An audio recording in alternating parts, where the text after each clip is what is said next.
Hello everyone and welcome to the channel. I'm Emmanuel, I'm an airline pilot and we're currently sitting here in the car on the way to Banja Luka airport, which is a brand new airport to be released on the 3rd of February from ORBX. Now, we are going to head out to our ATR 72-600 today and we are going to fly it over to Belgrade, having a great look at two Eastern European airports that are absolutely worth checking out. So, we are arriving over here at the airport. I tend to say I will simply pass by the bus, and we are about to enter the airport area. Now, lots of you keep asking me how I'm doing my walkarounds, so let me just show you right at the beginning of the video here. And at that point, we are going to go for a drone speed of 3, and we're going to go for a drone rotation rate of about 45-ish, and that is how we can move like here you go, in a normal walking pace speed. Alright, so that much about my techniques of recording videos. Now, before we start with a look at the actual airport, let me just quickly say thank you to ORBX for providing the two sceneries shown in this video to me. Alright, so this is about as small as an airport gets, but let's be honest over here, this is a typical little Ryanair place to fly into, or a very nice place to fly your ATR into, so that's two great use cases for a small airport like this one. Alright, so Banja Luka, located in Bosnia-Herzegovina, is a little airport that we'll go into a couple of details over in a few moments, but talking about details, that is a very good point over here. So if you take a look at this, then you can already see. If a counter of an airline is that small, then you've got an idea of what to expect. Now, let's quickly go over to the check-in, and you can already see how large of an airport this is, basically having just a Ryanair and Air Serbia check-in. I do believe Wizz Air is flying here as well. But great level of detail over here. I still remember those lovely Ryanair priority, non-priority signs from a little while ago. But look at that, Air Serbia is running a pretty similar looking thing as well.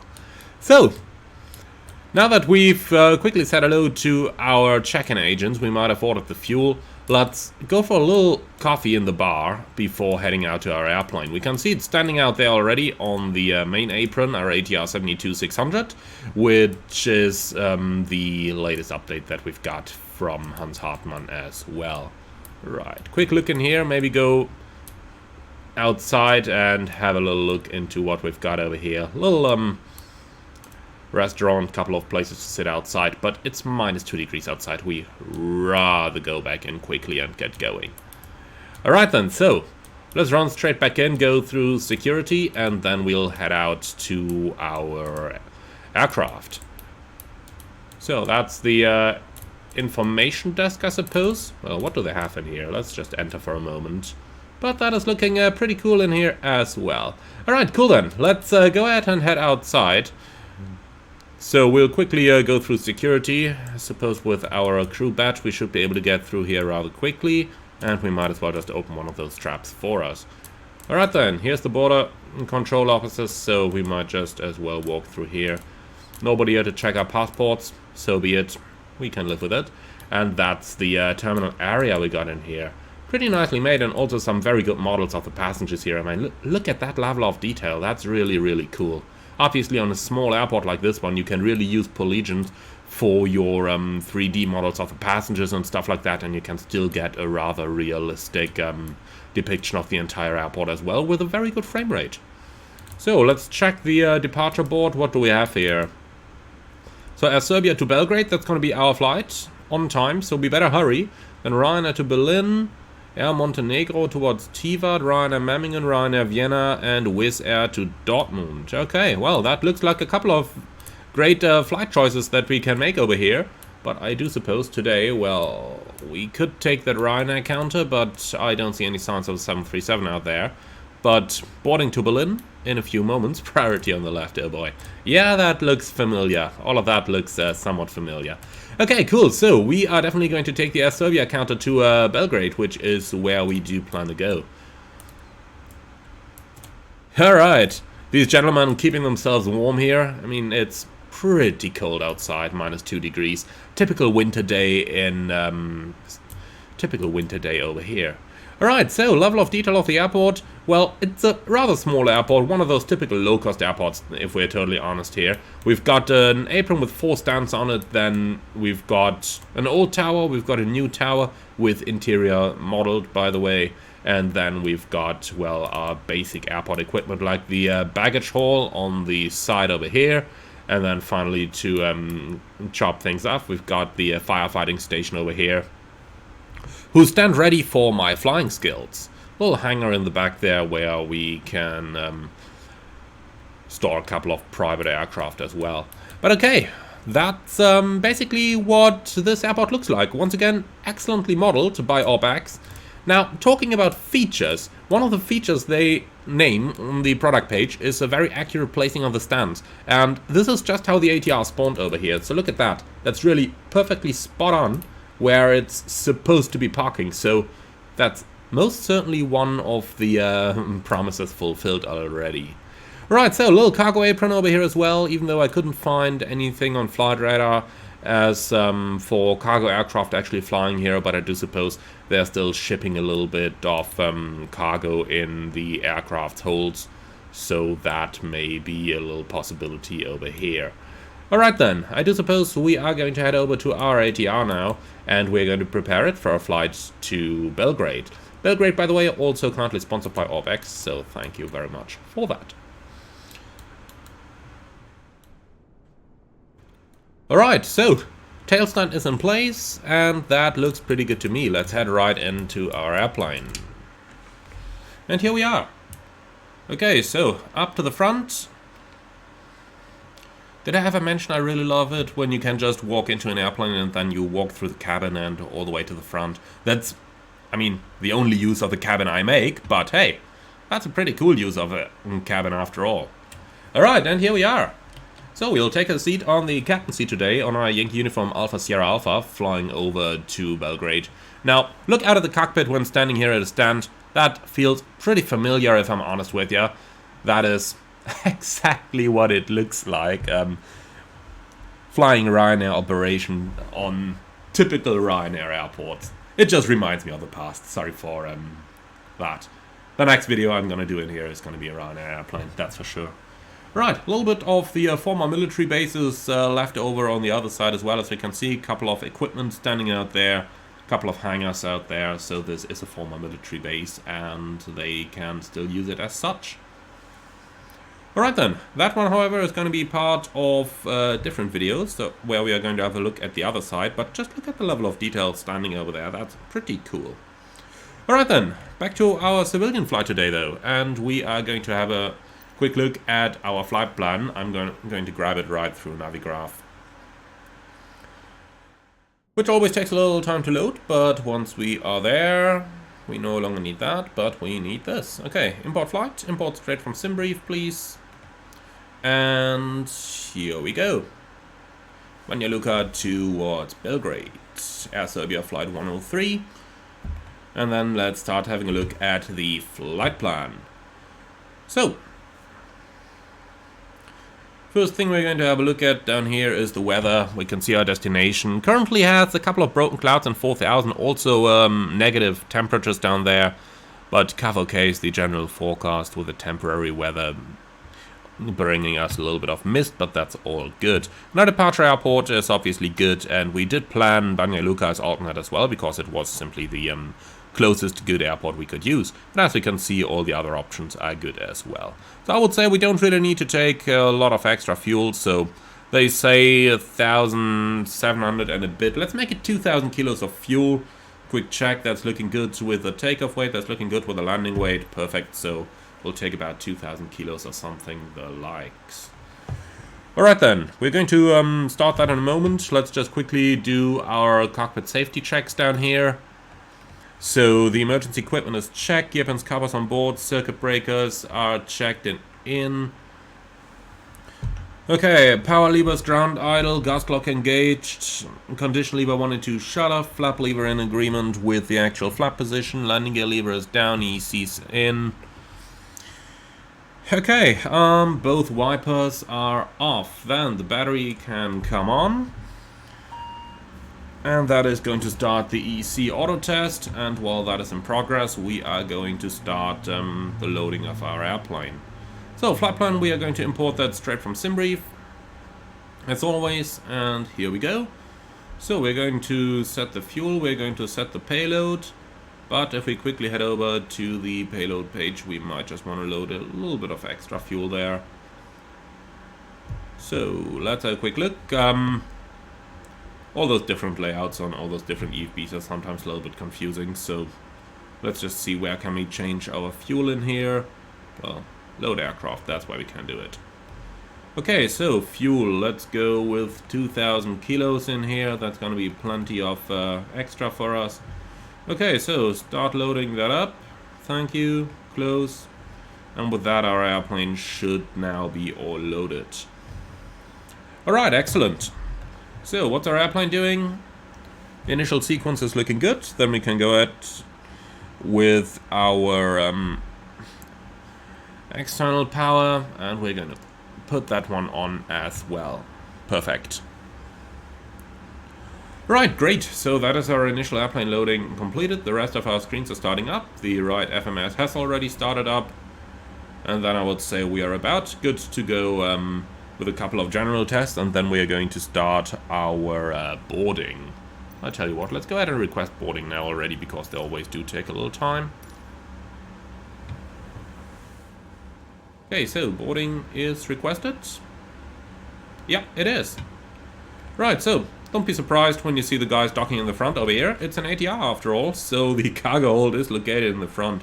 Even though I'm not sure they would actually use a cargo belt over here, but hey. I don't think GSX actually supports the guys lifting the cargo into the hold directly anyway. So our cabin crew is coming. And they're crashing into one another on the apron straight away. Very good.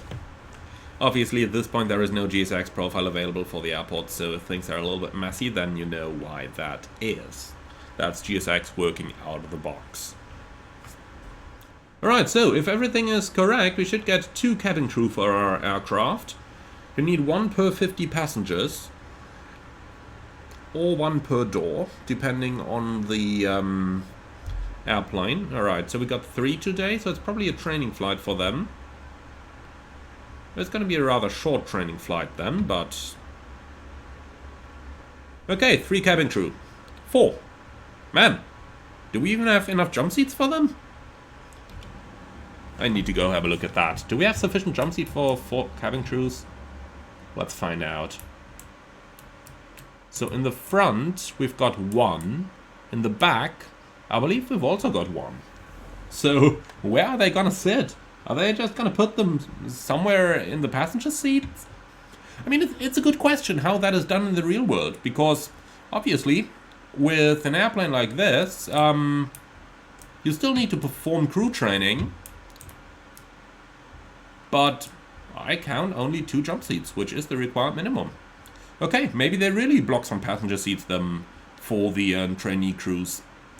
I mean, I wouldn't be surprised if something like that happens, because you've got to do the training somehow.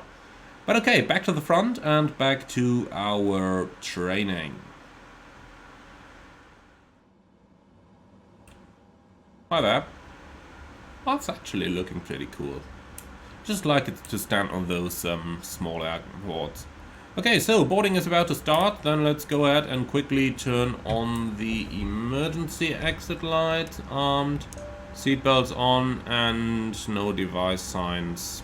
Yeah, tell you what, let's put them on already as well. Alright, excellent. So then let's go ahead with the general aircraft setup, and we're going to start right over here with the annunciator light test.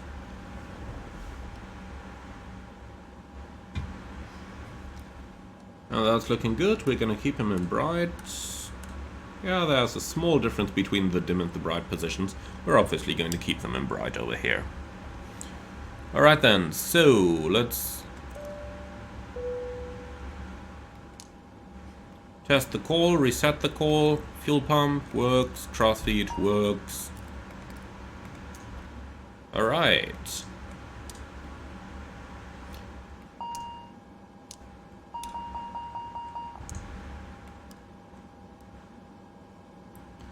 So, nav light can come on.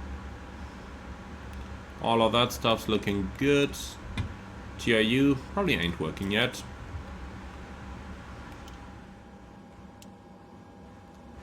Alrighty, then. It's rather cold. I will turn the probe heats on. Even though there are no exact icing conditions here, I just want to be on the safe side there.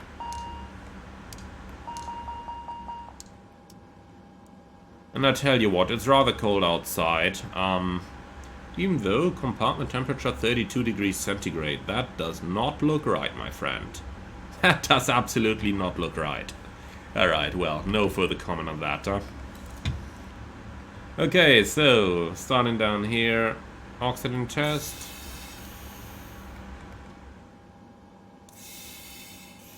Why can't we press that in? Oh well, then we can't do the full test. So be it. We can live with that.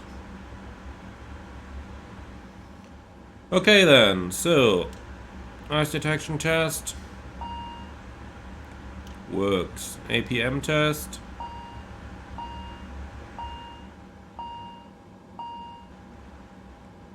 works. Excellent. Anti-skid will come later. Landing elevation should come as soon as the FMS is filled. Okay, then on the bottom, all we gotta do down here, well, first of all, I do like my lights to come up. Just makes the plane a little bit nicer. Alright then. ATTCS test, is that the word? ATPCS, that's it. Alright, so. That's gotta be an engine failure on the right hand side. Yep, engine 2 flame out is what it says. And then we do the same on the other side. Excellent.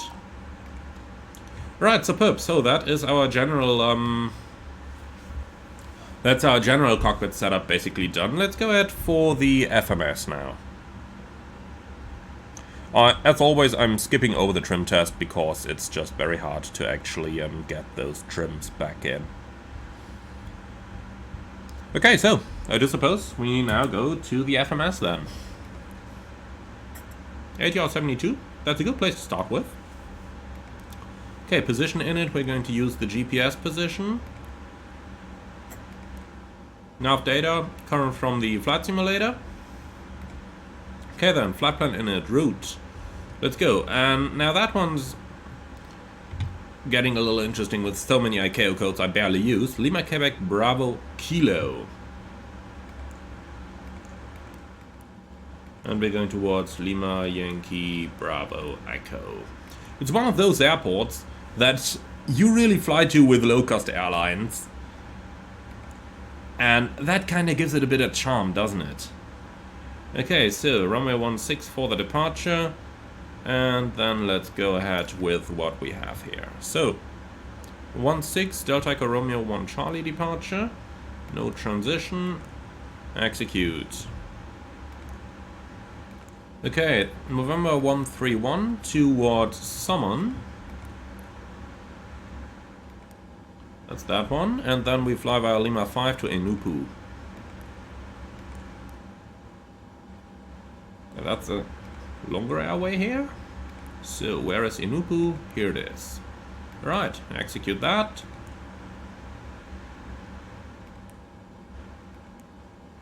And finally, our landing in Belgrade should be 12 left, Enupu to Quebec.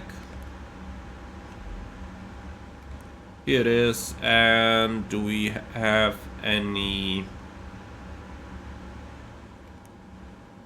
Let's see, where do we end up? Okay, looks like we're going direct down to the final, then we don't need to do anything else over there. Alright, that is alright. Then, we definitely need this one here in order to cross-check our data. So let's have a look at the departure chart. Highly complex, as we can see, highly complex. So, runway 16, straight at 2,000 feet. Right-hand turn. Intercept 100 inbound Deventer VOR. So that is an intercept. This says 066. Oh, that is not correct. How can it come to that idea? Oh yeah, because I'm stupid. Alright, that's okay. At least I recognize it. Recognition is the first step to getting better. So, it's a 165 track, of course. We're departing runway 16 towards 2,000 feet, and that is correct now. And then it's a left-hand turn, intercept 066 in Mount Delta Echo Romeo, cross above 7,000, and that looks correct now. Okay, so that's definitely better. That's definitely better. Okay, then initial climb, I'll just make it 7,000 over here. Say 7,001 for now. And that should be alright then. Okay, leads us to the performance in it. Then let's go for it. Our alternate is going to be back towards where we came from. So, Lima, Quebec, Bravo, Kilo. And we're going to cruise on the way back at an altitude of 16,000. And the way over is going to be in 17,000. Alright. Then let's go to the weight entry. I do believe this was automatically done. Yeah, zero fuel weight looks about plausible. What do we have in here? Let's see. Payload. So we end up with a zero fuel of 19,689, and 19,689 is what we've got in here as well. Excellent. So reserve fuel, what do we have? Alternate plus final reserve.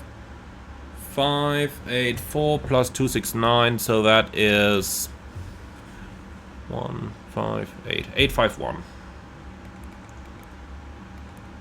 See, that's what you need mathematics for in aviation. No complex stuff or the likes. That is what you need to be able to add. Now, if I did a mistake in that now, then you guys can punch me, and I did a mistake. Gonna be 3 at the end. 853. Alright, those 2 kilos don't matter anyway. we uploaded sufficient extra. Alright then, so performance, transition altitude, what do we have over here? 10,000. I'll make that 10,001. Then, for the cruise, let's see, the wind 026 at 40.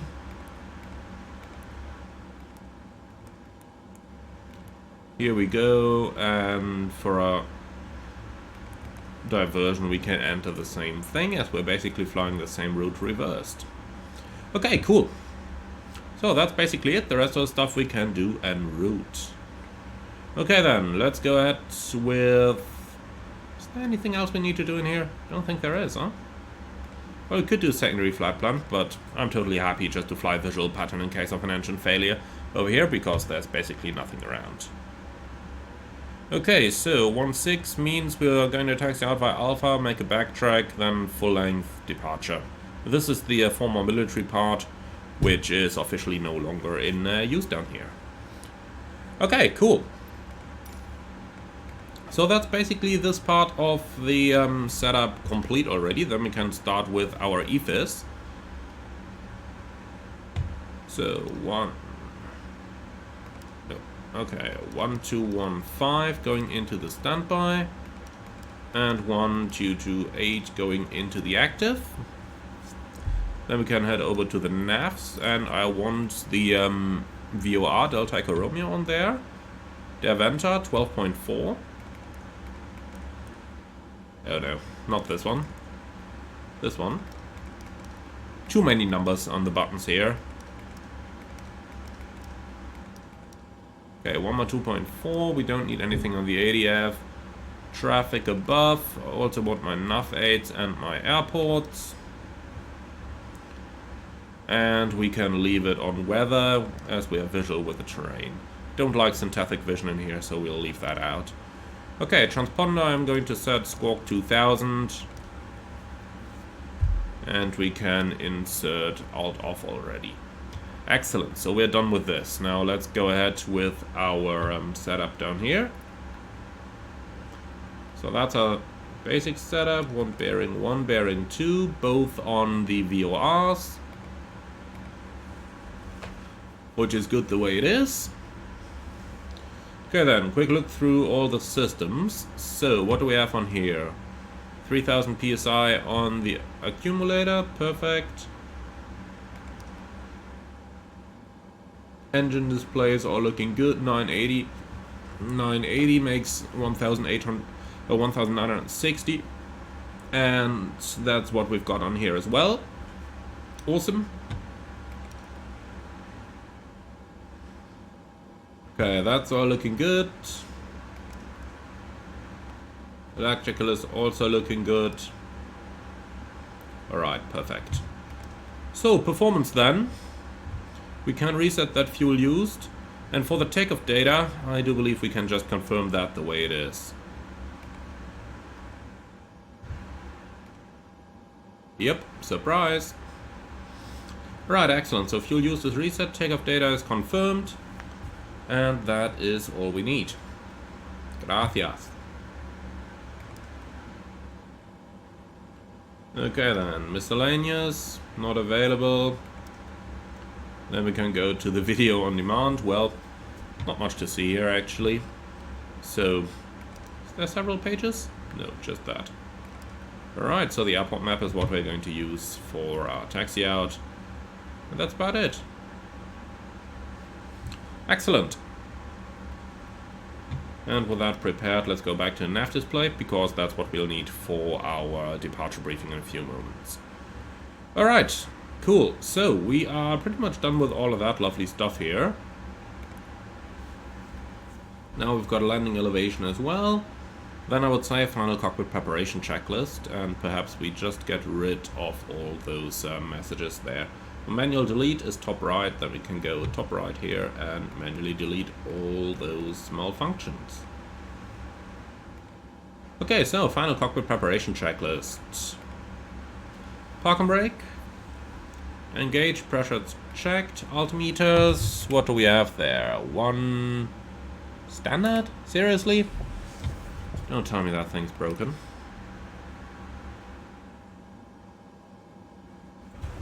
What's it doing? 1039, that's better.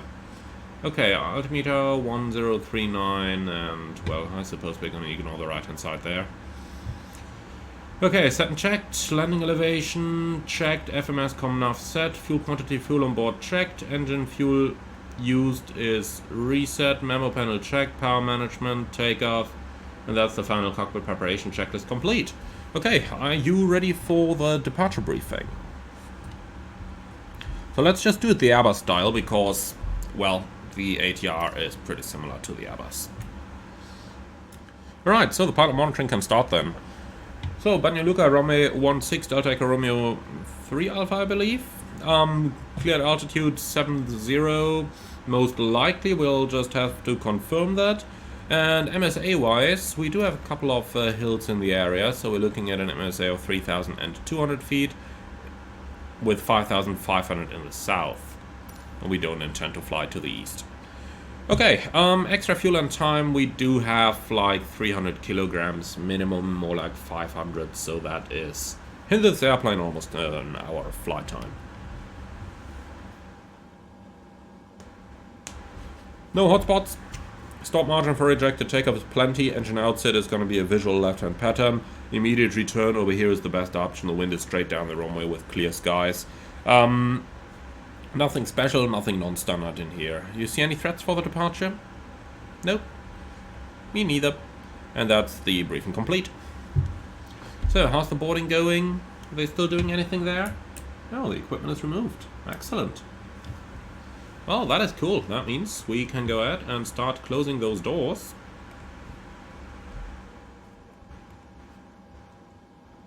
Get the chocks out as well. And then let's go ahead and start engine number 2 in hotel mode. So we'll definitely use the auxiliary hydraulic pump. Propeller brake is coming on. Get rid of that GSX thing, please. Alright, so fuel pump, wing light. Why is the prop brake not ready anymore?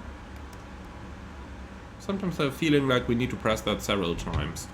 Alright then, let's go ahead and start engine 2.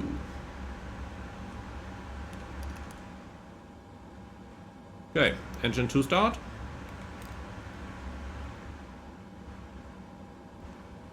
So, NH is increasing. 10%. Feather.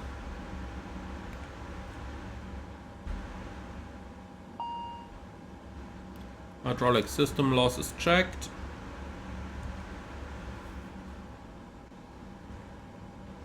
As we like to say in German, das muss so.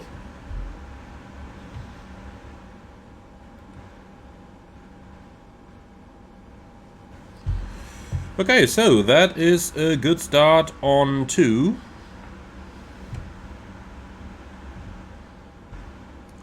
Then let's put it into auto.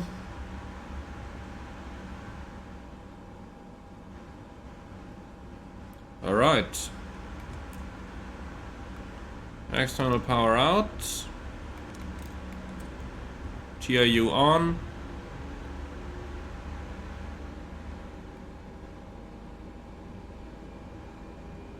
Am I supposed to hear this?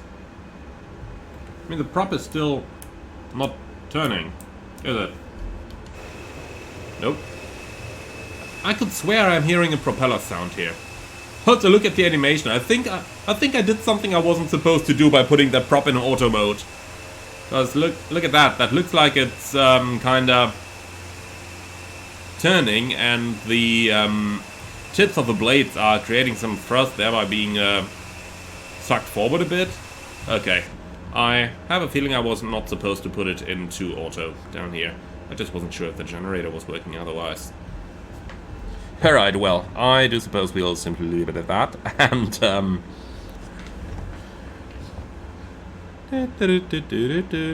okay, no, let's get back to doing these things a little bit more seriously. So, that's the engine in hotel mode, and if I'm just looking at the manual actually, then the engine is supposed to be in the feather position. Okay, so we'll do that. Back down the feather then. But you can absolutely hear the propeller running down even though the prop isn't spinning. That's funny. Alright then, so ladies and gentlemen, very good afternoon from the flight deck. This is your captain speaking. My name is Emmanuel and you're welcome aboard this Air Serbia ATR 72600 on our flight to Belgrade. Flight time today about 35 minutes at a cruising altitude of 17,000 feet. We would like to thank you very much for being on board with us today, and now sit back, relax, and enjoy the flight with us. The cabin crew will point out the safety features on board this ATR in a few moments, so please give them your full attention, as that is not just for your own safety, but also for the safety of the passengers around you. Thank you very much for your attention, and once again, welcome aboard. Alright, door is closed. Thank you very much. Here we go. Okay, that's much better. Okay then, cool, so all the final data is received, all of that stuff is done. Let's go for ATC clearance then.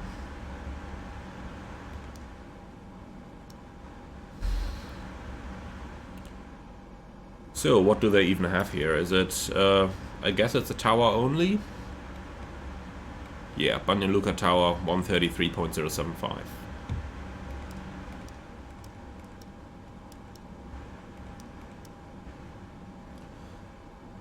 Okay, Banja Luka Tower, Air Serbia 40 Bravo, information alpha request clearance to Belgrade. Air Serbia 40 Bravo, clear to Belgrade via Delta Echo Romeo 1 Charlie, departure climb flight level 70, squawk 7102. Okay, clear Belgrade, squawk 7102, Delta Echo Romeo 1 Charlie, departure climb flight level 70, Air Serbia 40 Bravo.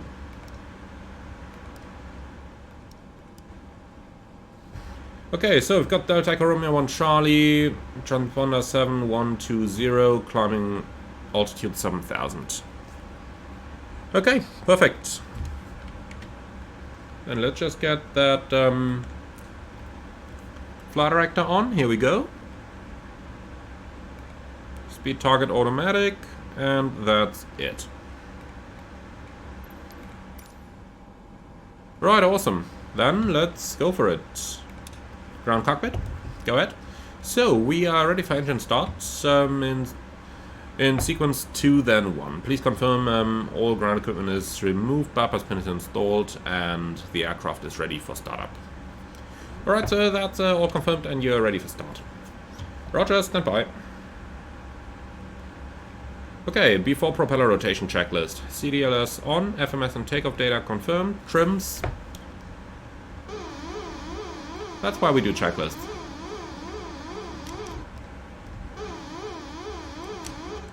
Okay, trim set, tail prop on board, doors closed, seatbelts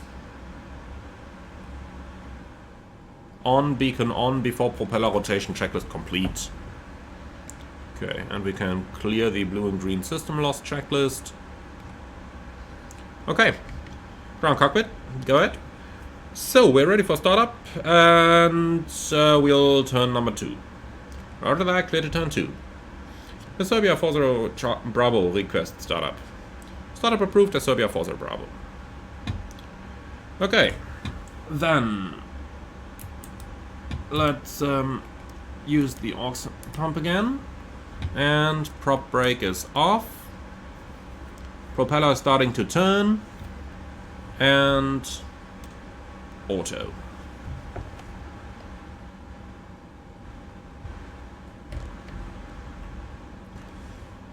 Okay, so that's number 2 turning.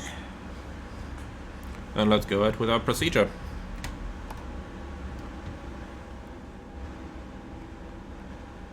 There isn't actually all that much to do at this point, of course. And I skid test. Looking good. Flaps are set. Okay. We'll do single engine taxi out over here. We'll start number 1 on the go. So, ground cockpit, go ahead. So, we have 2 good starts, or sorry, we have 1 good start. Clear disconnect, clear signal right, and have a good day. Bye-bye. Let's see, can we do the before taxi checklist already? No. We'll have to wait with that. Well, actually, we basically can, except for the condition levers, so... Tell you what, before taxi checklist.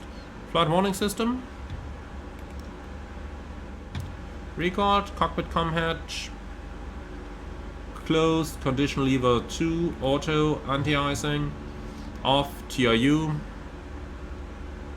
Is that on and checked now? Yes, it is. Okay, on and checked, any skid test performed, flaps 15, nose wheel steering, on, before taxi checklist complete. Okay, clear left side, clear right side, request taxi please.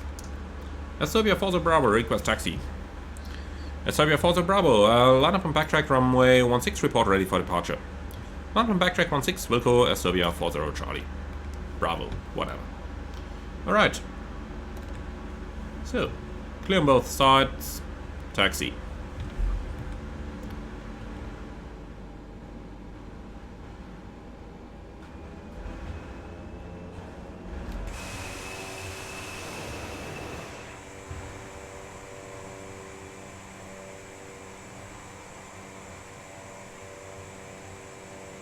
I just love these small airports with the self-maneuvering stands.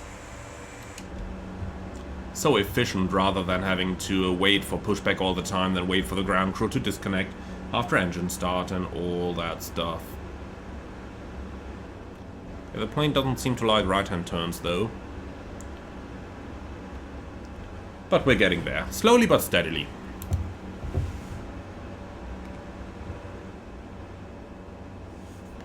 Alrighty.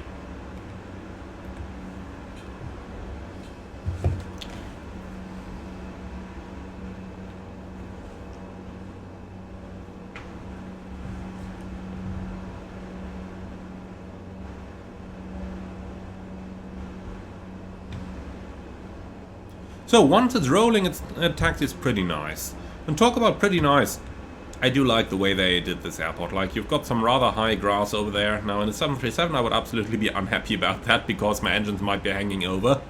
And I really don't want to ingest any of that. But for an ATR over here, that's looking really nice, doesn't it?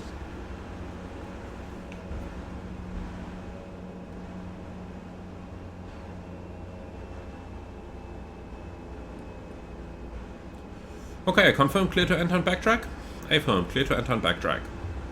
Roger. Strobes are on.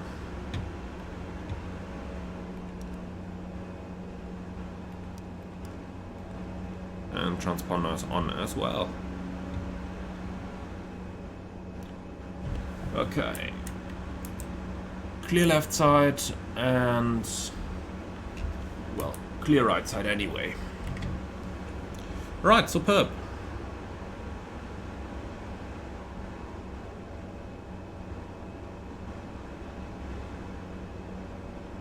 Now comes the huge challenge though, not missing the point in time to start engine number 1 so that it's still got sufficient warm-up time before we actually want to depart.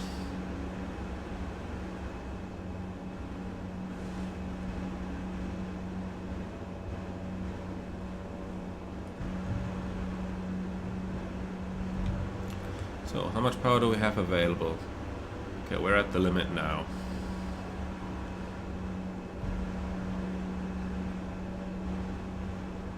Though, funnily enough, I can still increase my torque above. So look at that. My power lever is stuck there, I can't increase it. But when I increase my joystick, the torque is still going up. That's interesting.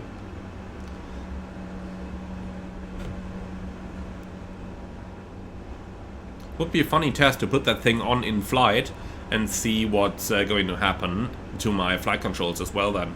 Because that is basically the same gas block system we've got for our primary flight controls as well. Ah well.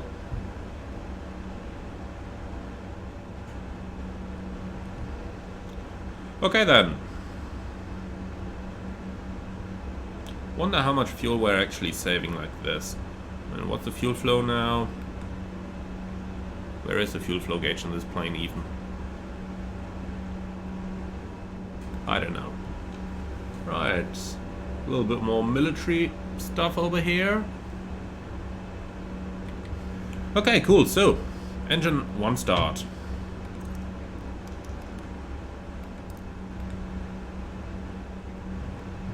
NH increasing. 10%. Fuel on.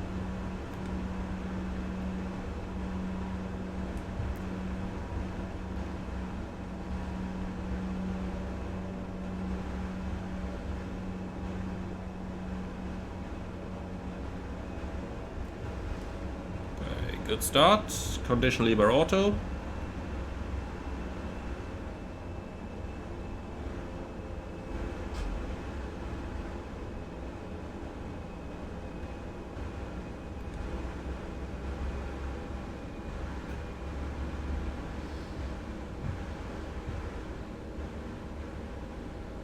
Right, more parts of the former military base there.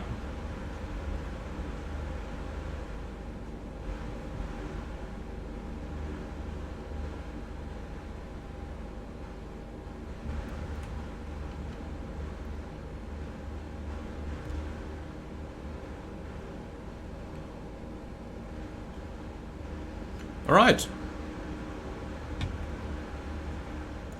So, lined up, park and brake set, 2 good starts. Okay, then let's go for the taxi checklist. Or at least once we've done this. Okay, so taxi and takeoff lights on, brakes checked, flight guidance control panel and FMA are checked, takeoff config test. Let's see if we can do that with the park brake on. Yeah, takeoff config test okay. Perfect. So that's the taxi checklist complete.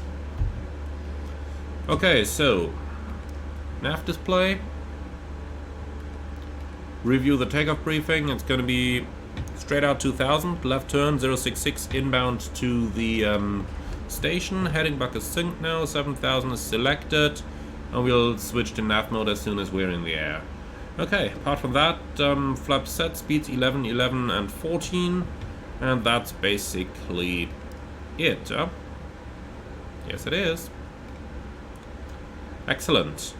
And what's our departure frequency? Let's see if we can pre-select that real quick. No, nothing on here. Okay, that's fine. We're basically done with this. Alright, cool. So, cabin crew, prepare for departure. Before takeoff checklists. Takeoff briefing, performed, gas block. Oh yeah, that we can still do. I didn't mean it literally when I just said on taxi, like it would be interesting to try that. Okay, flight controls are looking good. The rudder we did during taxi.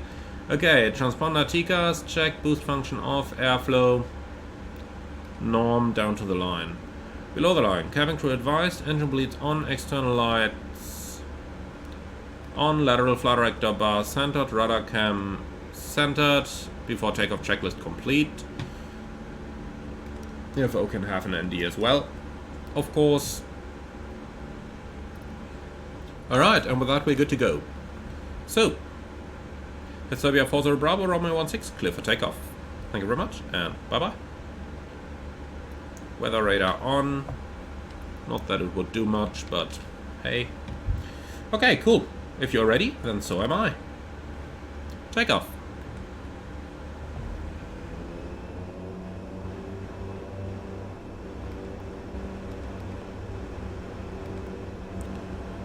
So, timing. Set power.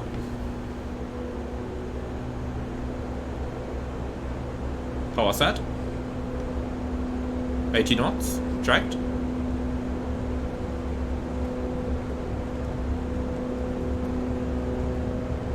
V1 rotate.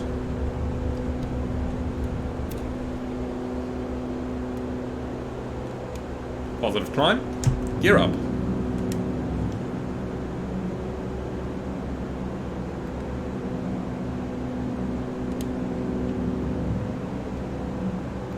Nav, speed, Yoda and power. We'll just maintain the speed where it is, no need to reduce it again now.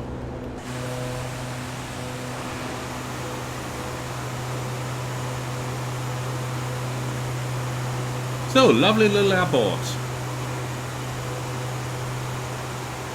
In a lovely little area as well.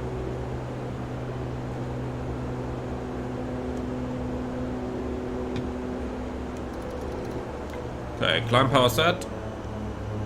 Passing 2000, let's start the left-hand turn.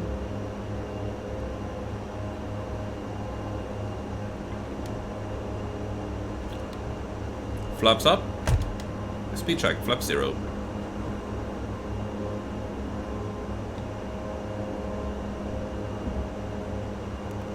They're looking for 066 inbound to the VOR. This is not 066. Airline is somewhat acting here. Let's go and just do that stuff manually then.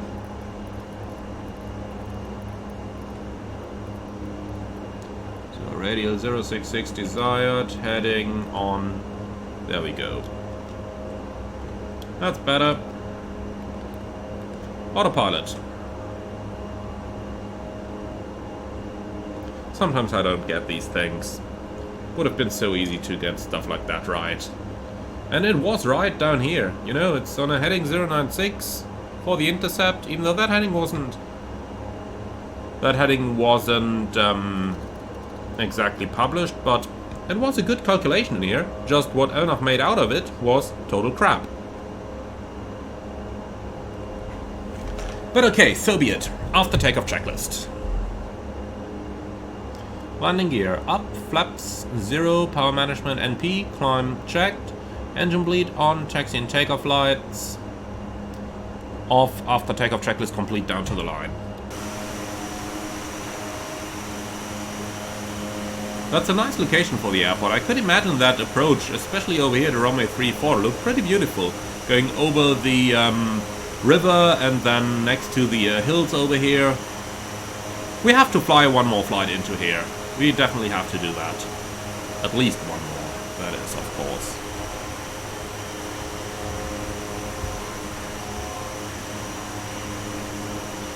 Okay, so, back into the cockpit, we are picking up a little bit of turbulence here. Let's continue our climb. The radial is coming alive as well. But at first, continue the climb, we're looking for flight level 170 for the cruise. So that is what we're going to select. Okay, 17,000 blue. Radial is slowly coming in, and as soon as that is there, we can just take a direct on the FMS.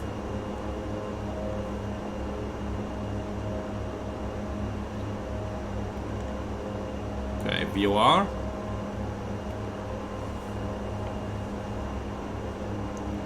Okay, we'll wait till 10,000 to set the altimeters to standard, even though in the ATR comment tells me to set standard as soon as we're clear to a flight level, but I don't know, it's different procedures everywhere. It would be so nice if regulators could just come up with one certain set of SOPs and that's it, but Somehow, I don't really see that happen. Okay, here we go. Turning left onto the radial. So 066 inbound to the VOR. Here it is. Then I would say direct to Delta Echo Romeo. Execute. Enough available. Enough. Sometimes you just gotta know how to help yourself. But it can be a little bit annoying at times when, you know, LNAV would be supposed to do that kind of stuff, but you can clearly see why I opted to... You can clearly see why I opted to have the VOR prepared for that departure. I mean, I didn't do any checking or anything the likes before I started recording the video, but this is a prime example of why it is a good idea to have your stuff prepared in order that you're able to take over manually at any point should you actually need to.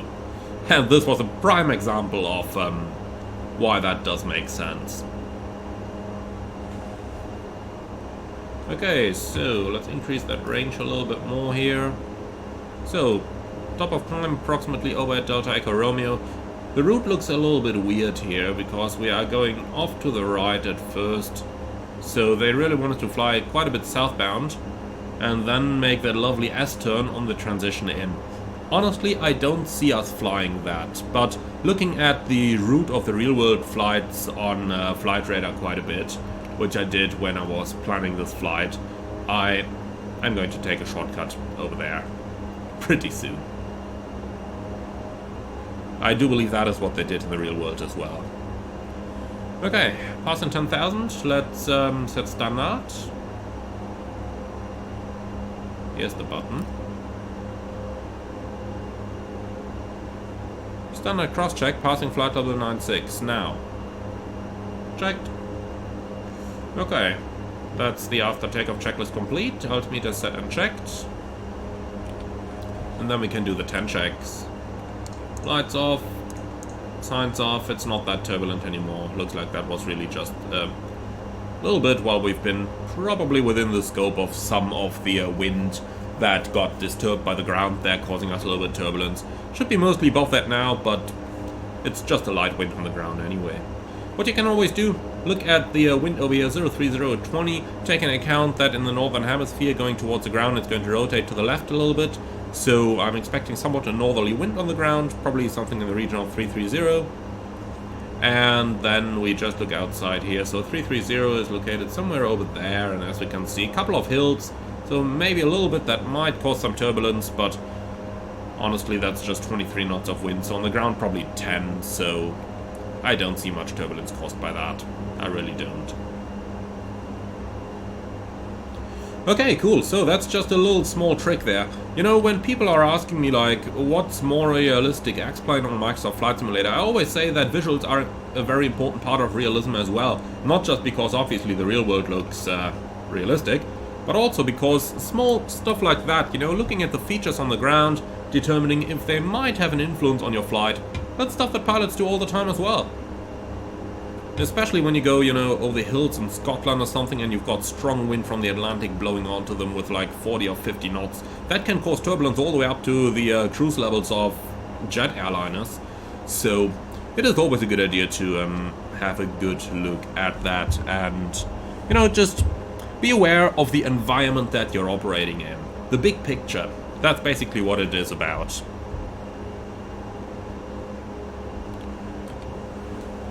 Okay, so, let's proceed direct to, hard to see anything down there, the waypoint after the 230 knot restriction.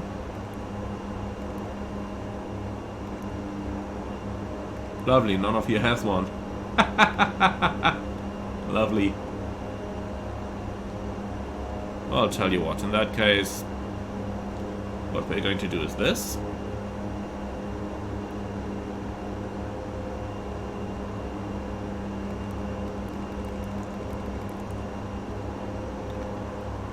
Bravo Echo 101. That's the one we want to fly to.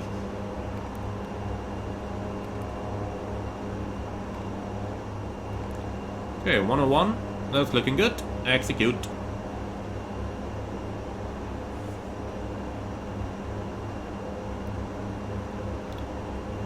So now you just gotta tell me why we are getting a vertical profile indication all of a sudden, but I don't care. Top of descent over there in 60 and a bit miles or so. That's perfectly fine. So we'll have like a 40-mile cruise. Perfect. All we can ask for. Alright, excellent. So that is pretty much that part done. So, quick look outside. As I mentioned, the terrain we're flying over is actually a very important part of any proper simulation. So, it's a very good thing that we've got, well, first of all, such a good visibility today, because that is really lovely if we're honest. Really love those looks. Looking down at the rivers over here. Is that the Donau, or which river is that? Does anybody know? If you do, then do put it in the comments below.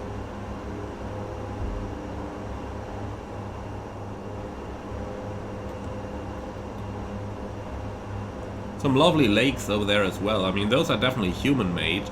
I wonder what they're using those for. I mean, is that for artificial fishing, or is that just to store some water for the neighborhoods nearby, or I really don't know, but that's definitely human-made over there. You can really see that by the edges being completely straight. Over here, well, also human-made. Loads of water reservoirs over here. Who would have thought that? Okay, so, beautiful look that we can have at the entire scenery here, and beautiful little ATR here as well. I mean, under my last video, some people complained about the model, but when I'm looking at this, I really don't see too much that's wrong with it. Obviously, I don't work very close up with ATRs, and indeed, I don't see them close up very often anyway, but I wonder what people think is wrong with that model exactly. So, if you're one of those who said that the model doesn't look good, then please do put it in the comments below.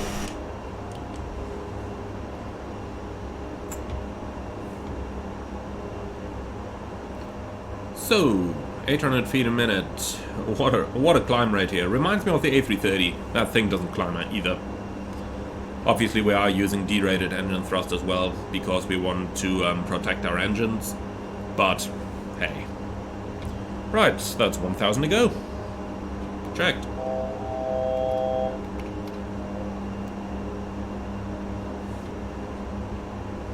Now we've got about 40 miles to the start of our descent. Tell you what, let's go ahead and start grabbing our charts already so that we can prepare as early as possible. We're flying inbound 101 already, which is basically a 30-mile final. 210 knots, let's see if we're going to do that or not. Hint, probably not. But those restrictions will usually be lifted by our traffic control anyway. Alright then, quick look at the general airport chart. I'm pretty sure that, oh yeah, 12 left is definitely correct runway over here. At least for what we are about to do. Well, 12 left is the correct runway. So, we grab an airport chart as well, and then the ILS onto 12 left. Okay, all star. Cruise mode is selected. Speed target 212. Okay. It'll do that by itself anyway. Right, we don't need this anymore, because we should have the ET running in the background anyway. We do. Alt. Alright, and here we are. So let's go ahead with a little bit of a setup for the approach already. So nav, we need 110.3. Enter active, 1103. Enter active, and on the standbys we'll take the field VOR 1205.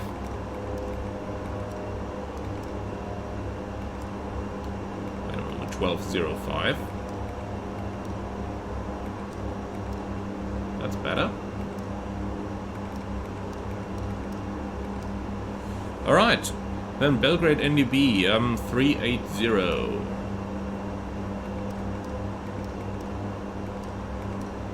Let's put that active in the ADF.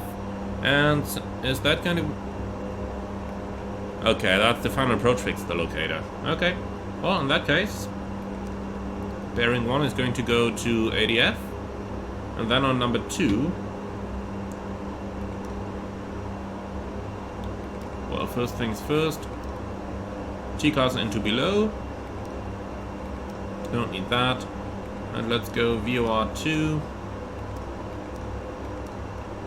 I'll put the field VOR active. And that's just giving us the DME down here now. Alright, excellent. Weather radar down. And that should be pretty much it. So quick check, transponder operating normally. TCAS set to below as it should, and that's it. And I'll just put the Honeycomb frequency active over here, and with that our nav radios are all set. Right, so course 117, might as well set that real quick. So course number 1, and then we need 117.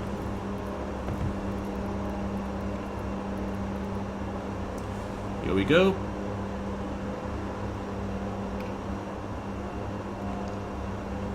Enough. Excellent. So, let's have a look at the minimum. It's 517, and if we check the latest weather, I do believe that's still the SimBrief METAR, is it? But it was -1. Let's see, what do we have in Navigraph right now? If we go into the weather tab, +2. Okay, perfect. Then we don't need to do any cold temperature correction. Right, so 517 is our minimums.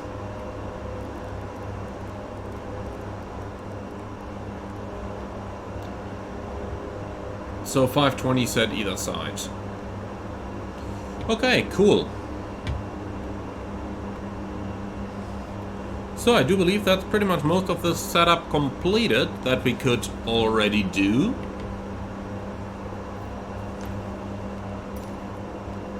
So I'll just make a quick PA to the passengers, and then we'll do the approach briefing. Where is that PA button? Here it is. Ladies and gentlemen, from Flight this is your captain speaking. We've reached a cruising altitude of 17,000 feet, and in about 5 minutes we're going to start our descent towards our destination, Belgrade. The weather there at the moment, clear skies, temperature +2 degrees centigrade. We would like to thank you very much for being our guests today. Hope that you have enjoyed the flight as much as we did, and we look forward to welcoming you again on board of a future Air Serbia flight. Finally, please do pay your full attention to the cabin crew for the remainder of the flight, and please do follow all their instructions. Thank you very much for being our guests today, and we from the flight deck look forward to welcoming you again on board of a future scheduled Air Serbia flight again. Thank you very much, and we wish you a nice and safe continuous journey.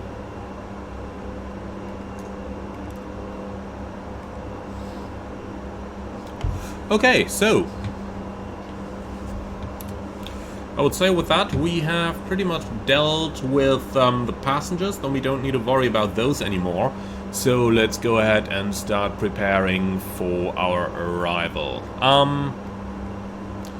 Threats for the arrival. I don't really see anything there, if I'm honest. Nope. Alright then, let's go for it, it's your turn. Alright, cool, so, what do we have then? Well, the MSA in the area is depending on which chart you check, but we are generally looking at an MSA of approximately 3,000 in the approach sector, 3,500. So, tell you honestly, 4,000 all around is going to keep us safe if you agree on that, which I do. Alright, perfect. So the Star, well, we are basically not flying the Star anymore. We're already going direct to the extended center line for an ILS approach onto Romeo 12 left. The minimum's 517, respectively 520 selected. And for the go-around trajectory, let's have a very quick look into that. Straight at 3.5 DME Belgrade VOR, thereafter turn right, Oscar Bravo Romeo NDB, climbing 3000 and hold. So 355. We might as well just put that into the ADF number 2.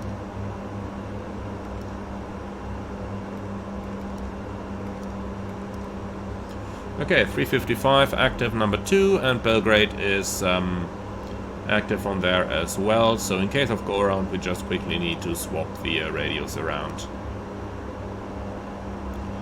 Okay. Alrighty, so extra fuel on time. Well, honestly, plenty of fuel. More than plenty of it. We can go all the way back to our departure airport if we need to. And I don't see any reason why we should divert anyway. I mean, looking at the weather, it's okay now. It's really perfect. Yep, I do agree on that. So, guidance for the approach is going to be an ILS with a landing flaps 30, stop margin, well, more than 2 kilometers. No need to use any reversers, and the planned runway exit is going to be to the right hand side. So if we take a look at the airport chart over here, come on, where is it?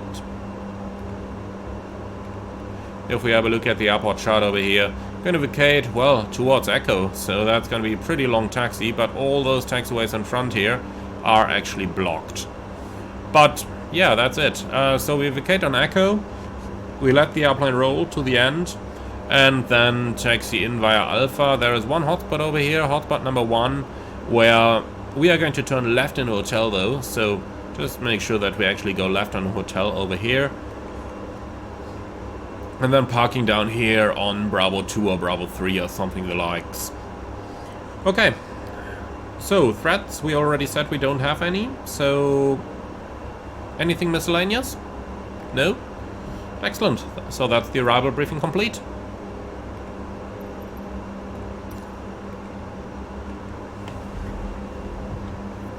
Okay, the descent checklist we'll do by the time we actually leave our cruising altitude. Landing elevation 200 is... yeah, it should be more like 300, but that's okay for me. A little bit lower surely won't hurt. And that's it. Alright, cool. So, a little bit of headwind here, but you can immediately feel the effects. Like 27 knots less of speed here surely means a minute or 2 on the total distance of the flight. Now doing a little bit of mental arithmetics over here. 17,000 means we need 56 miles, 17 times 3. And we are about 59 miles out, top of descent in 10 minutes, so the plane actually wants to descend a little bit steeper than what I would normally do. But let's see what VNAV got in store for us. Maybe it works. If it doesn't, we can always just drop down. It's an ATR after all.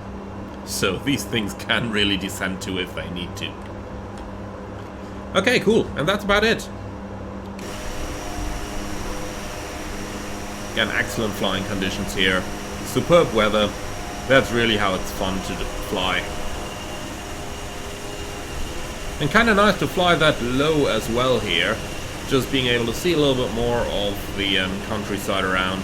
Seeing that in the airliners we basically always cruise at least twice as high. So you don't get to see as many of the details. Like down here, look at that river going through the forest. That's really, really cool looking. I mean, those are the days where it's really a lot of fun to fly. You've got an easy airport that we departed from with Banja Luka. Then you've got, well, your home base as destination. Quick flight, but nonetheless more than enough time to actually get everything done, as you could see. So it's not getting boring. You get a little bit of time to enjoy the views, and that's really all that you can ask for, is it? By the way, interesting to see down here, that little village there, and then you can see how the fields all around it are located like in those circles. Those are really the kind of things that you do start to notice as a pilot after some time, when you spend some time actually looking at all the ground features and stuff.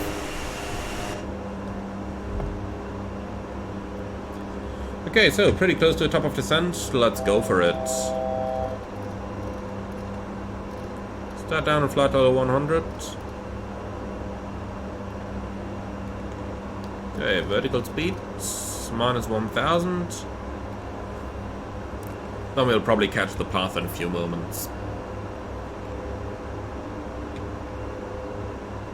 I got a little bit assistant from using the VNAV mode on here for the initial descent. Yeah, because now it's jumping. That was what I expected. Okay, now we can do the VNAV path. Don't know why it's jumping to the 210 restriction already, because that's still quite a couple miles out. Like 23.5. But okay, it's fine for me. The funny thing is, in descent, once you're actually at those 240 knots roundabout, you're flying basically the same speed that Ryanair flies with their 737s as well. So, you know, you can keep up with the 737 in that ATR. Even though when you do that in an A330 at a big airport like Frankfurt or your favorite US airport, they're probably gonna kill you. But, well, I said it on my last video already, I'll gladly say it again. I really love how immediate the reaction of the engines in those turboprops is, and how easy that makes it to control the speed here. So 240 is our target, and tell you honestly, we don't go down to 210, so let's just go selected speed here, 240. Or manual speed, however they call it in the ATR world.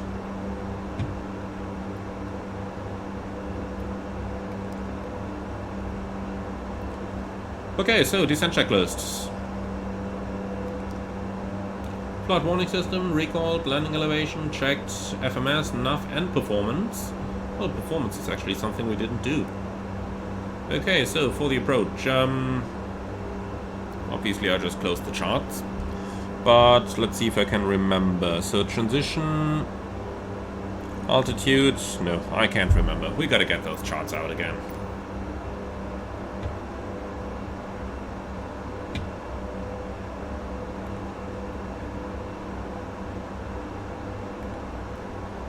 Okay, so transition altitude is 10,000. QNH 10, I believe 39. Yes, 1039. Then the wind's variable 2, so we'll make 0, 0, 0. And that's looking much better now. Okay, great. So FMS, nav and performance set and checked. DH MDA 520, reliable briefing performed, descent checklist complete. Suppose we'll just have to live with the chart staying down low in the bottom then, because that 2D window here, that is kind of a bit annoying for me. Probably on the top left it's a little bit less annoying, but you get the general idea.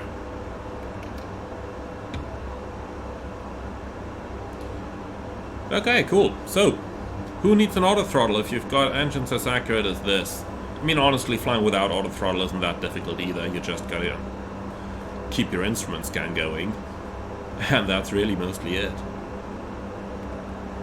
So, performance, landing, reverse thrust, no, dry runway. Yeah, 2,000 feet, we've got 11,000, we got to vacate close to the end. So, nothing to worry about. Our destination airport, as I mentioned on the flight preparation already, also kindly sponsored by ORBX, so thank you very much for that. And we're flying to Belgrade, which is from Fly Too High. So my first time landing there as well, so let's see what that's going to be like. It's certainly been a little while since I've flown in this region of the world, because at my former airline we, at least from my home base, basically didn't fly here. They did have a couple of flights going here, but I suppose they were all operated by local crews from the Balkan regions, because those crews are probably cheaper. Warning, connection lost. Yeah, thank you Microsoft. That seems to be a problem that's ongoing for the last couple of days, weeks actually. So it will reconnect. Yeah, you've been switched to offline mode. Okay, so here we go. Successfully connected. Microsoft servers are encountering some issues on the days of this recording, so seriously, come on. Well, let's quickly go to the settings then and check that. So, general options, data, put that on, apply. Might take a little moment now. But it seems to me like this always happens in the days prior to the release of a World Update. We are expecting World Update Caribbean a couple days after the recording of this video, especially if you watch this one a little bit later. And I do feel like always in the days leading up to World Updates, they are doing some sort of server maintenance, or maybe they're uploading the data onto the servers right now or something like that. And that's then causing those interruptions for the general public. In my opinion, something they should absolutely work on, because that dependence on internet that Microsoft Flight Simulator has can sometimes be a little bit annoying. But especially when the servers just don't work. But overall it works fine for the vast majority of time. And as you can see, we just go to the settings, turn it on again, and then things are working once more. So, hey, probably not the very best option, but it works, somehow. Right then, let's go down all the way to, what's our platform? Well, 3,000 at first, so let's go down to 3,000.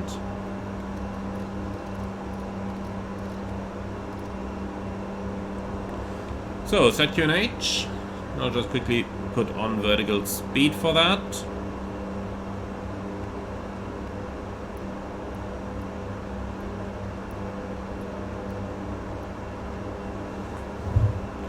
Right, and over here they said I need to go to select first, and then I should be able to set something, but that is not working.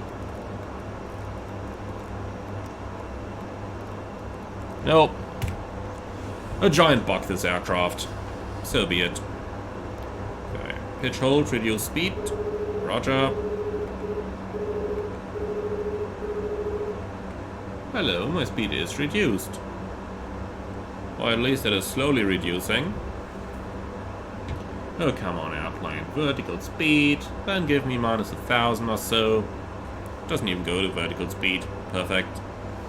Right, below 147. Now it should. Yep, now it does. Okay, we'll slowly pick the vertical profile back up again, and that should be it. That should be it then. Okay, passing 10,000. So, signs are coming on, lights are coming on, and that's literally all we need to do in this airplane. Love it how simple it is. Right, cool. So then, let's go ahead with the approach checklist. Seatbelts on, landing lights on, altimeter 1039 set and checked, cabin altitude. We really need to go to that display all the time, or is it somehow possible to check it on here? It isn't, huh? No cabin information on here. Okay. And the simulator is lagging. Here we go. Not sure why that happened. So, systems. Let's find the cabin. Here it is. Cabin altitude is checked. Approach checklist complete.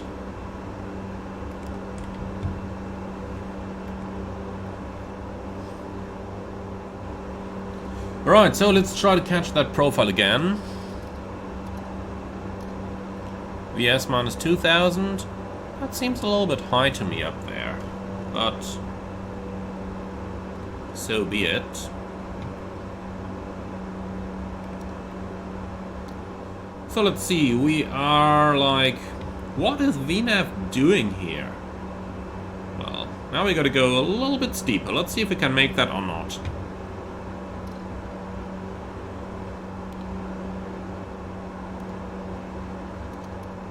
Let's see, can we do 3,000 feet a minute? I believe we should be able to. Oh yes, we definitely are able to. Look at that, 3,000 feet a minute nose down, and it's losing speed. Those turboprops are crazy at times. But what's wrong with VNAV here? We are 15 miles from the airport, it tells me being 6,500. That's probably not even worth talking about. That's a bug. And a big one. Alright, so just look at that angle going down. And the plane can do it. Passengers are seated by now, so I'm not too concerned. And that pitch, honestly, yeah, If you gotta do it, you gotta do it.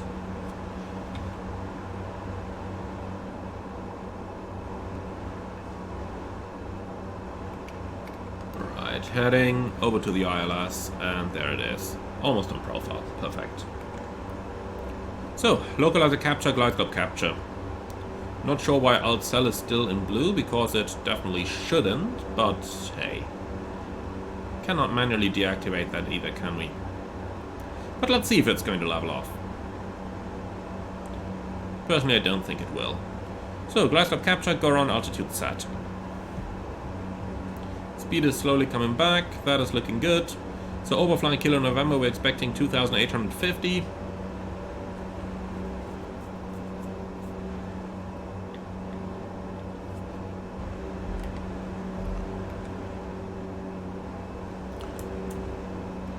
So, where is the actual city?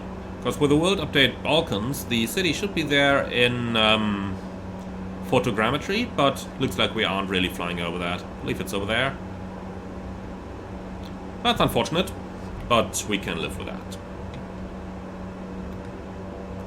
So, speed 170 looks about right to me. We're flying down the ILS.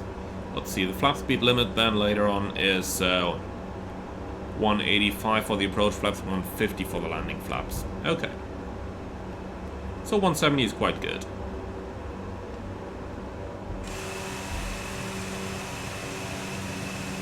Couple low-lying clouds left here. Apart from that, good weather conditions. I really love the looks of these cities in the Balkan region. We've got rather large houses, but, you know, the cities aren't that congested altogether. Well, rather large, obviously, measured by local standards. But I do like the looks over here. That's a really nice approach. Okay, so, flaps 15.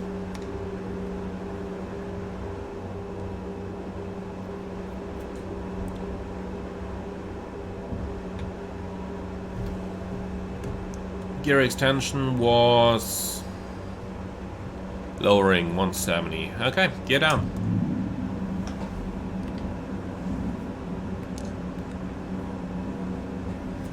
Cabin crew, please take your seats for landing.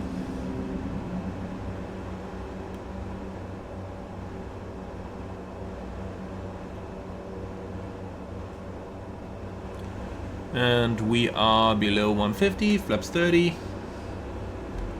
And the simulator is stuttering again. Well, that's interesting. That was like half a frame. Half a frame per second. Okay, before landing checklist. Cabin crew advanced, landing gear 3 greens. Flaps 30, power management. Set takeoff. TRU low speed checked. Icing area light off. External lights are on before landing checklist complete. Alright, autopilot off.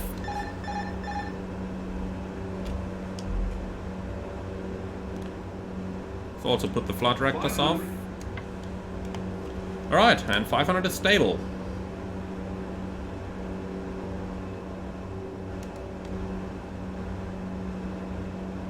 The airplane has a little bit of a tendency to roll to the left, but that's alright. And here we go, my first landing in Belgrade on the channel. Checked.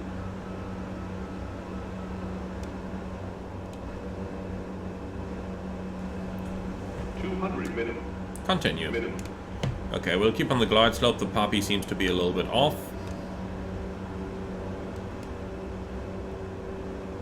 100. Even though the puppy seems more correct than the glide slope in the aftermath. 50. 40. 30. 20. 10. Had to make it a little bit harder because the touchdown ends over here already, or the touchdown zone. Even though the lights, interestingly enough, go a little bit further, but, well. Sometimes you just don't need to understand these things. So, 37 minutes of flight time.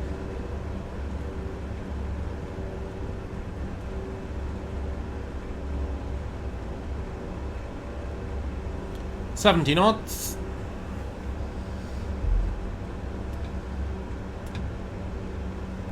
That's the demolished runway exits over here, even though I don't really know why I would demolish them, but who knows? I'm sure there is a reason for that.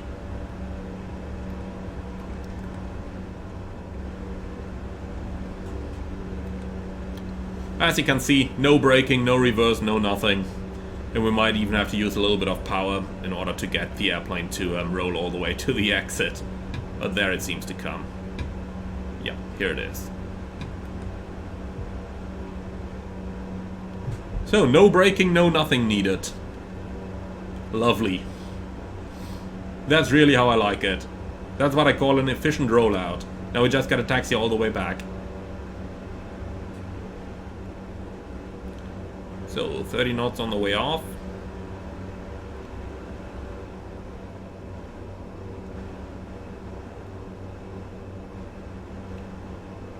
Okay then, we'll vacate onto the adjacent taxiway. And here it is. So I still haven't used a bit of power or reverse or braking on this.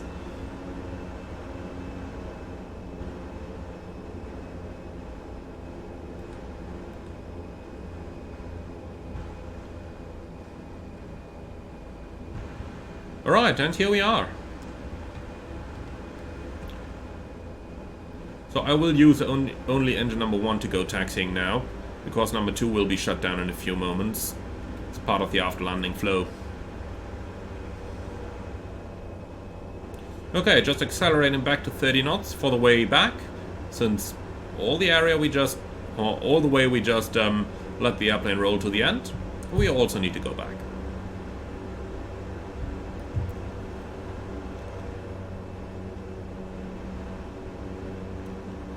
Alright though, here we are.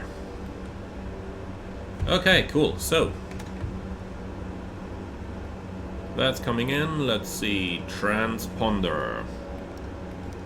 Go to Alt off, gust lock on,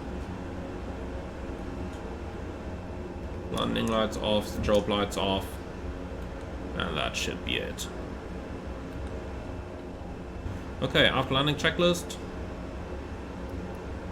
Radar off, flight controls locked, flaps 0, trims reset, landing and strobe lights are off, anti and de-icing off, probe beat off, TRU is off. Okay, at least after at least 2 minutes we do have those by now. Okay, interesting. Condition lever number 1 shut down. Okay. Well, if they say so. We had low thrust on both engines anyway. So, engine number 1. Feather. And shut off.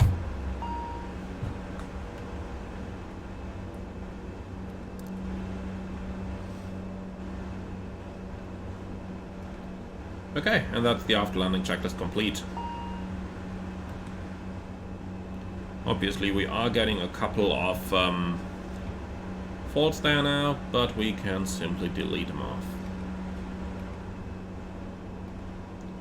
Alright, excellent.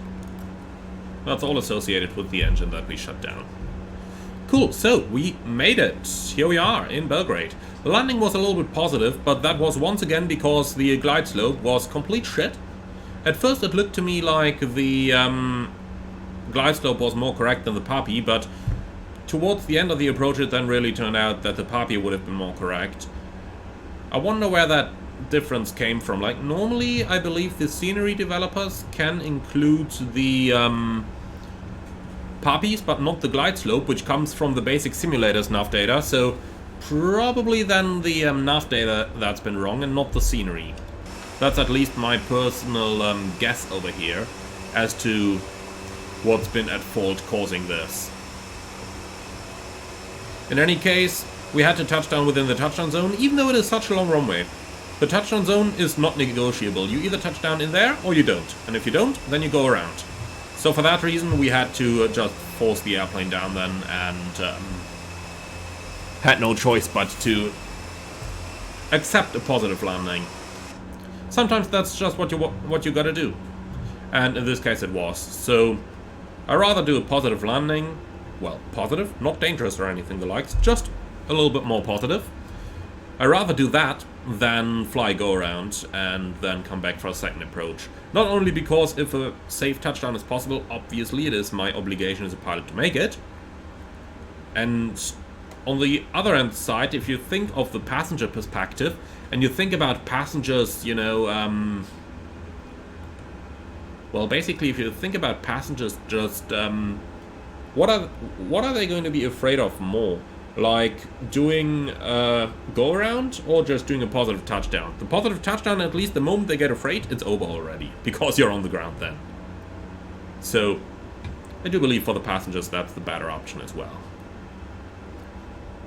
So good looking airport over here, by the way, Belgrade. As said earlier, we're going to park Bravo 2 or Bravo 3. I have just decided it's going to become Bravo 3.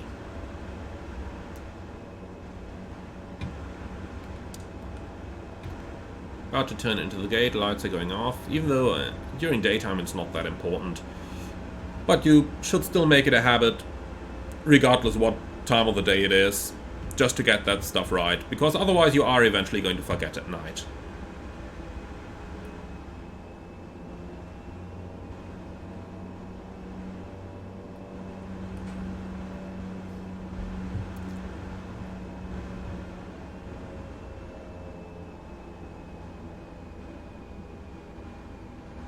Okay. This is probably roughly it. I don't know. Here we are.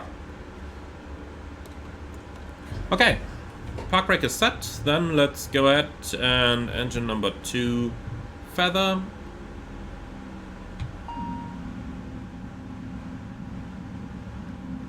Immediately start getting cautions again. Right, let's wait for the NP to run down.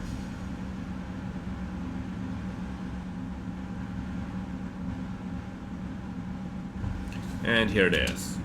Alright then. Hydraulic auxiliary pump on, propeller brake on, and shut down. Why did it get dark now? Oh. Because I should have kept it in feather, of course. Yeah, that's all the sense of the hotel mode. Alright, here we are in the darkness then. Let's pick up that PA real quick. Ladies and gentlemen, from Flight this is your captain speaking.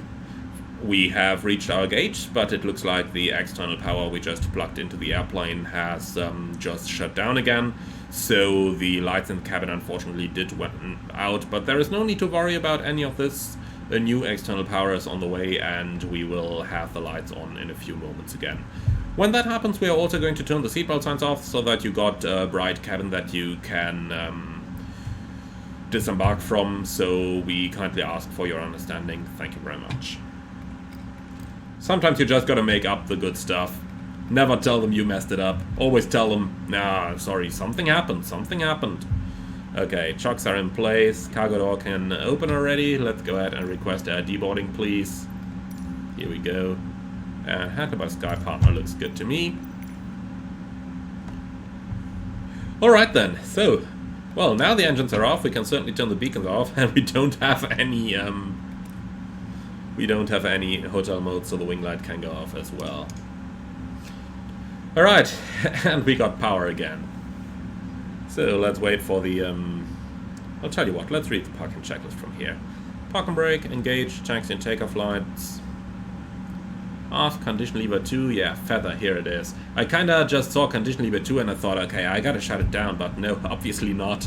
Well, it happens to the best. Okay, beacon off, transponder. Suppose we can't control that right now. Can we do it through the, yeah, I do suppose we can. Okay, alt off, mode standby, code 2000. Alright, so transponder standby, tail prop.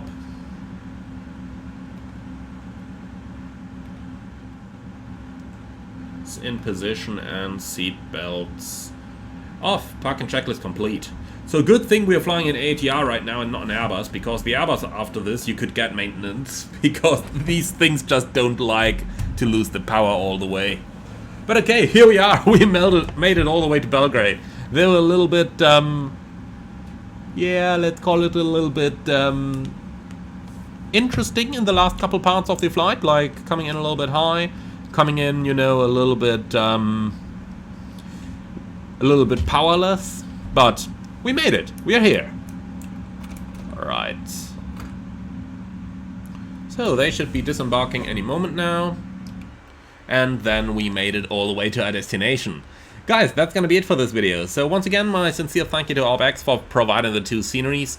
Now, the first one that we previewed, Banja Luka, is going to be out on the 3rd of February and is certainly a scenery that I can recommend. There has not been any pricing information published yet, but it is certainly one that I would absolutely recommend you guys to check out if this area of the world is of interest to you, or if you prefer to fly into the smaller airports with airplanes like the ATR, like, you know, the Ryanair 737 or the Wizz Air 320. Right guys, that's gonna be it then. Thank you very much for watching. I do hope you enjoyed it, and if you did, then be sure to let me know in the comments below. And if you're up for more, don't forget to subscribe to the channel. Finally, if you did really like the video, be sure to leave a like on YouTube as well, as it does really help out the channel. And then I'm very much looking forward to see you all again on the next one. Finally, if you really love what I'm doing, I would appreciate a small donation through the Buy Me Coffee link in the video description below. Thank you for watching, and see you all again on the next one.